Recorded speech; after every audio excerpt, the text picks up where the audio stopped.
Have you ever wondered why the world can't stop talking about Michael Jackson? Not just his music, not just his moonwalk, but him. The myth, the mystery, the man who became both a kid and a ghost in the same lifetime. For every song that lifted millions, there was a shadow that followed. For every smile in the spotlight, there was a scream in silence. Some stars burn bright and fade, but Michael Jackson, he didn't just burn. He was consumed by the very fire that made him. He was not born into fame. He was carved by it. A child thrust beneath the glittering jaws of a machine that devours youth and spits out icons. The world called him a prodigy, but what they really meant was that he never had a chance to simply be human. From the moment a little boy with wide eyes and an impossible voice sang ABC, his life became property of the industry, of the press, of the people. He belonged to everyone and to no one at all. Behind every polished move, there was discipline bordering on obsession. Behind every smile, exhaustion. Behind every reinvention, from Motown boy wonder to pop deity, there was a man terrified of stillness, because in silence the pain grew too loud. Fame wasn't a dream to him, it was a prison gilded in platinum. You can almost hear the chains clinking beneath the beat of Billie Jean. And then came the transformation. The skin that lightened, the features that softened. The world watched and whispered. They laughed, accused, and speculated, calling him unnatural. But few stopped to ask why. Why would a man born black in America, gifted, brilliant, unstoppable, spend his life reshaping the mirror? Some say it was vanity, others say it was madness. But perhaps it was survival, a rebellion against the pain of racial humiliation, against an industry that profited off his blackness while punishing him for it. The same machine that crowned him king of pop demanded he erase pieces of himself to stay on the throne. Michael was never just an entertainer. He was a battlefield where identity, fame, race, and trauma waged war. His art carried all of it. "They don't really care about us," he cried, and the world danced, too distracted to hear the anger bleeding through the rhythm. Every legend has a price. His was visibility. The world claimed to love him, but love turned voyeuristic, then cruel. Paparazzi chased him like prey. Late-night hosts mocked his face. Tabloids called him a freak. In a culture obsessed with perfection, Michael Jackson became the mirror everyone feared, a reflection of what happens when human beings are treated as commodities. You can't dissect someone's soul and expect them to survive the surgery, but he endured. Even as the accusations came, the scandals that tore his name apart, he sang. He built worlds of light around himself to escape the dark. Neverland wasn't just a playground for children. It was a fortress against reality, a desperate attempt to freeze time before the pain of adulthood could devour what little innocence he had left. For some, that world seemed strange. For him, it was the only place where he could breathe. And yet, the world never forgave him for being different. They worshipped his art, but crucified his humanity.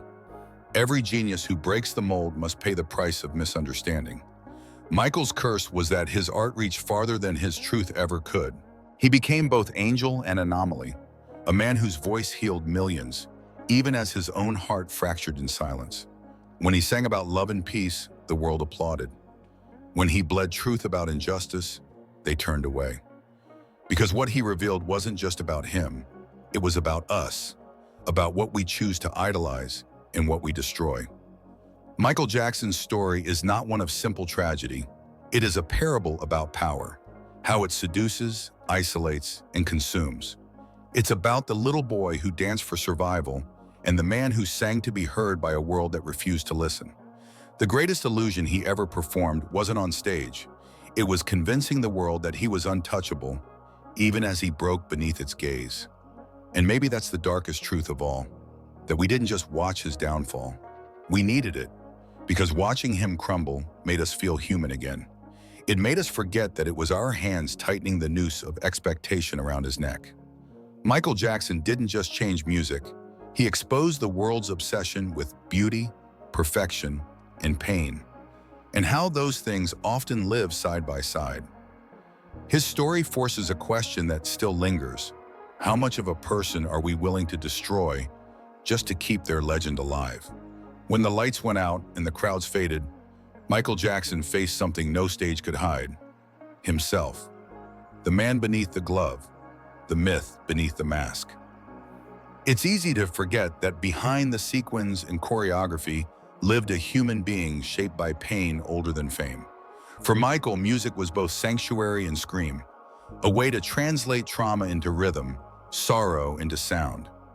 Each beat was a confession disguised as performance. To understand his darkness, you have to trace it back to its origin: a childhood stripped of warmth and replaced with applause.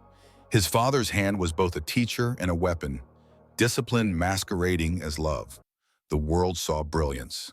Michael felt fear. Every perfect spin, every flawless note was not just practice. It was survival. He wasn't trying to impress. He was trying to stay safe. And the applause that followed? It wasn't comfort. It was confirmation that pain could be beautiful if you performed it well enough. By the time he reached adulthood, fame was no longer a dream. It was an addiction. The stage became both altar and battlefield, where he sacrificed pieces of his soul for transcendence. Yet no amount of success could silence the echo of loneliness that followed him. For a man worshipped by millions, he was impossibly alone. In every crowd, he stood apart, a figure too extraordinary to ever be ordinary again. The world demanded he stay immortal, but immortality is a cruel demand for any mortal man. Every year, every headline carved another piece off him: the bleaching rumors, the surgeries, the accusations, the mockery. The king of pop was no longer a title. It was a cage gilded with expectation and misunderstanding. He lived at war with his reflection, not just because of his changing face, but because of what it represented: the eternal struggle between who he was and who the world wanted him to be. His skin lightened, his nose reshaped, his voice softened. Each change became ammunition for ridicule, a public dissection of a private battle. But beneath all that speculation lay something deeper: the tragedy of a man trying to escape his own pain by reconstructing the mirror. The irony is brutal. The more he changed, the less the world saw him. He was trapped between two extremes: too black for the establishment, too different for those who claimed to love him. They said he wanted to be white, but perhaps what he really wanted was freedom. Freedom from the box of identity, the cage of expectation, the shadow of his own legend. His art carried that ache. When you listen to Man in the Mirror, you are hearing more than a pop anthem. You're hearing a plea from a man staring into his own eyes, begging the reflection to finally make peace. Leave Me Alone wasn't defiance, it was exhaustion. Scream wasn't rebellion, it was self-defense. Every lyric, every note was a fragment of a man trying to claw his way out of a world that refused to let him be anything but spectacle. And yet, amid the chaos, he remained a vessel of pure artistry. Few could match the precision of his performance or the emotional gravity of his music. He didn't just sing songs, he channeled emotion. His voice carried innocence and agony in the same breath. His dance was ritual, movement as exorcism. The stage became the only place where he was both prisoner and free. But fame is a mirror that reflects everything: love and hatred, adoration and envy. And for Michael, that reflection became unbearable. The world dissected him with the same intensity that once celebrated him. The same hands that reached for autographs later pointed fingers. Accusations and lawsuits became his new reality, each one erasing more of the boy who once believed music could heal. And still he gave. He gave until he had nothing left to give. Charity, hope, faith. He poured himself into others as if trying to fill the void within. But love from the outside can never repair what's been hollowed from within.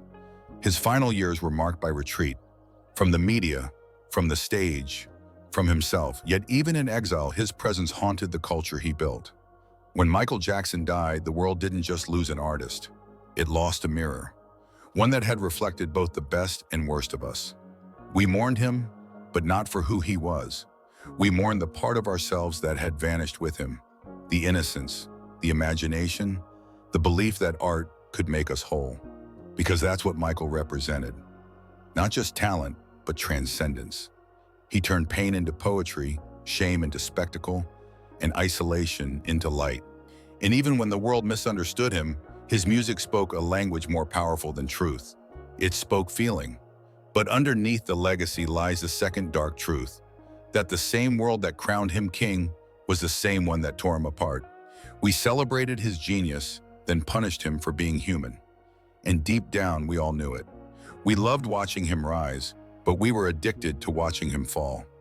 There comes a moment in every myth when adoration curdles into obsession, when the world stops cheering and starts consuming.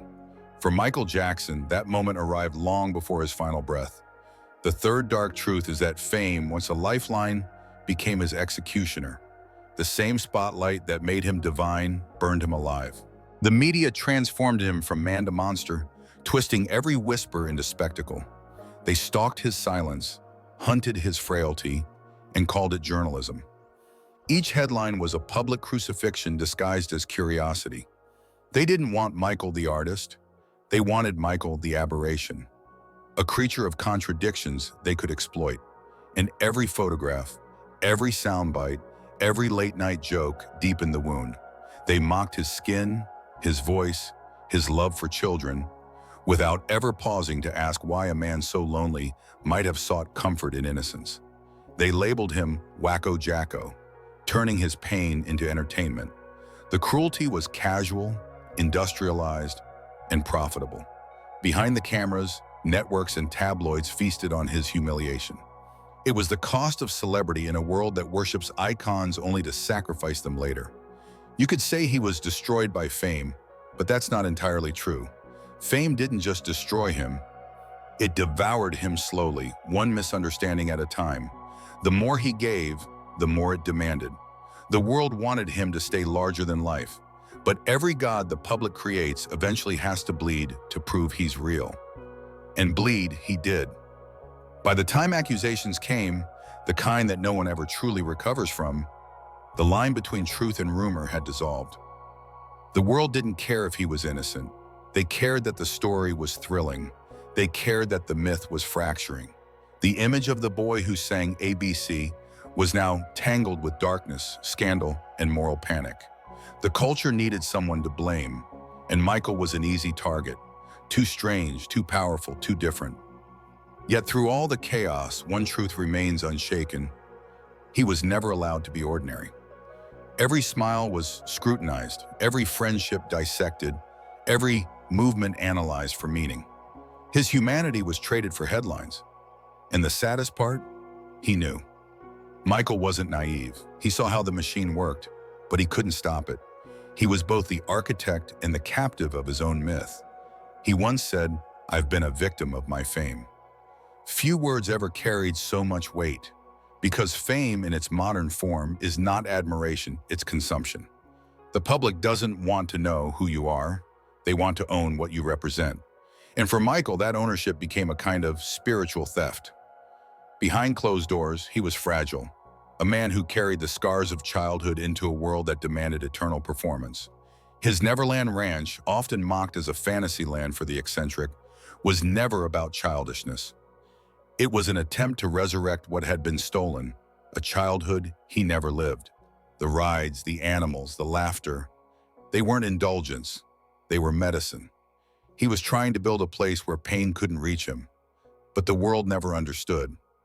They saw a caricature. He saw a sanctuary. There's something deeply tragic in that, the way society punishes innocence when it appears in unexpected places. For a black man in America, tenderness was never allowed without suspicion. Gentleness was seen as weakness, eccentricity as guilt. In the eyes of the public, his difference was his downfall. And yet, even as he was vilified, he continued to sing about love, about healing the world, about peace. That's what makes Michael Jackson such a haunting figure. Even while the world crucified him, he refused to stop believing in its beauty. His heart never hardened. His art remained luminous, untouched by bitterness. He still believed that music could make the world kinder, even as that same world devoured him alive. His decline was slow and painful. Prescription drugs dulled the pain, but they also dulled the light. Each year he retreated further from the stage, the cameras, the people. The man who once commanded stadiums could barely sleep without medical sedation. By the end, he wasn't living. He was surviving inside a myth too heavy for one body to hold. When he died, it was as if the air itself stopped for a moment. The same voices that mocked him suddenly wept. The same media that hounded him built shrines in his name. The hypocrisy was almost poetic, a reminder of how quickly love turns to grief when it's too late. But even in death, his story refuses to rest. His image continues to flicker across screens. His songs still echo in nightclubs and protests alike. Michael Jackson became something beyond flesh, an idea, a vibration, a symbol of how art and agony can coexist inside one human soul. And this is the fourth dark truth, that we, the audience, are complicit. We demanded brilliance, then blamed him for breaking under its weight. We celebrated his eccentricity, then crucified him for it. We consumed his magic without ever considering the man. Because in the end, what the world did to Michael Jackson wasn't just the destruction of a star, it was the revelation of our collective cruelty, our hunger for spectacle, our inability to love our heroes without demanding their pain in return. And perhaps that's the most haunting thing of all, that his suffering was never solitary. It was shared, performed for us, mirrored by us, and carried on in the culture that still profits from his ghost. The fifth and final dark truth isn't about what Michael Jackson did. It's about what he revealed. Beneath the glitter and the tragedy lies a truth most people are too afraid to face. America never knew how to love him because it never learned how to love itself. His story wasn't just about fame or scandal. It was about a nation staring into its own reflection and recoiling from what it saw. Michael was more than an entertainer. He was a mirror. Every performance, every transformation, every controversy reflected something deep and unresolved within the culture that made him. When he lightened his skin, people gasped. Not because it was strange, but because it exposed the silent violence of colorism. When he blurred the lines between masculine and feminine, human and angelic, black and white, he forced the world to question the categories it worshipped. And when the world couldn't answer, it punished him for asking. The image of Michael Jackson was never just his own. It was a battlefield where race, gender, and identity collided. He embodied everything America couldn't reconcile. A black man too gentle for the archetype of strength, too visionary for the mold of obedience, too pure for a society addicted to scandal. The discomfort he provoked wasn't about him, it was about us. You see, America has always loved black art, but feared black power. It will celebrate the rhythm, but silence the voice that created it.